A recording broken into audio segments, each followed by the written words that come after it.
Hello everyone, আজকে দেখো আজকে সকাল সকালে ব্লগটা শুরু করলাম। তো সকালের বাসি কাজগুলো তো করে নেওয়া হয়ে গেছে, তারপরে দেখো চলে এসেছি ওষুধ খেতে। আর আমার তো থাইরয়েড, তো যাই হোক এই ওষুধটা খেয়ে নিলাম। আর আজকের দিনটা কিন্তু মেঘলা মেঘলা। তো এইদিকে বড়মশাই কিন্তু কাজে চলে গেছে, মানে দোকানে। তাও এইদিকে দেখো আমি এই যে তাড়াতাড়ি বাসি বিছানাটা তুলে নিলাম। কারণ সবাই বলে ওই মানে বাসি বিছানা এগুলো কিন্তু মানে বাড়ির ছেলে বাইরে কাজে গেলে এই কাজগুলো কিন্তু আগে করতে হয়। তো আর কি বাইরের কাজ তো আগে হয়ে গেছিলো, শুধু এই বিছানাটাই তোলা বাকি। তো ওই বিছানাটাও দেখো গুছিয়ে নিলাম। আর আজকে জানো তো বাড়িটা খুবই খালি, কারণ মেয়ে তো মামার বাড়ি গেছে। মানে হচ্ছে ওকে ছাড়া কোনোদিনও এইভাবে একা থাকিনি, মানে এই তো 5 বছর হলো, 5 বছরের মধ্যে কিন্তু এইবারই প্রথম যে ও ওর মামার বাড়ি আমাকে ছাড়া বা ওর বাবাকে ছাড়াই আছে। তো যাই হোক 2 দিন হয়ে গেল।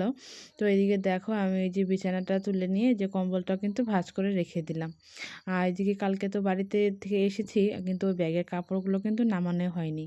তো এখানে দেখো এক এক করে সমস্ত আমি কাপড় চুড়িদারগুলো নামিয়ে নিলাম। ভেবেছিলাম 2 দিন থাকবো, কিন্তু হঠাৎ করে আসতে হলো বিশেষ অসুবিধার জন্যই, না থেকেই। তো কাপড়গুলো নামিয়ে নিয়ে দেখো, আর যে কাপড়গুলো পরে গেছিলাম মানে শাড়ি ঠাড়ি, সেই সবগুলো কিন্তু সকালবেলায় ধুয়েছিলাম। মানে পরশুদিন এসেছি বাড়ি থেকে, ওই কালকেই ধুয়েছি, কিন্তু ওর ভাঁজ করা হয়নি। সেগুলো এই যে এক এক করে ভাঁজ করে রেখে দিচ্ছি। আর এদিকে ভাঁজ করতে করতে এত শুকনো ঝুড়ি, মানে কি আর বলবো, মানে বলার বাইরে এতটা ঝুড়ি হয়ে গেল। তো বাইরে তো মানে মোবাইলে দেখে অতটা বোঝা যাচ্ছে না, মানে একদমই অন্ধকার হয়ে গেছিলো। আর দেখো ওই যে গাছের পাতাগুলো দেখে তো বুঝতেই পারছো, মানে এত জোরে বাতাস দিচ্ছিল।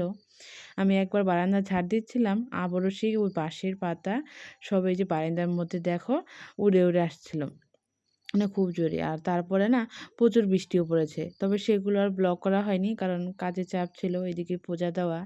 এমনিতেই তো বৃহস্পতিবার, বৃহস্পতিবার তো জানোই লক্ষ্মী পুজো থাকে। তো ওই বৃষ্টিতে ভিজে ভিজে কিন্তু পুজোর সমস্ত কিছু যায় জোগাড় করে নিয়ে তারপরেই পুজো দিয়েছি।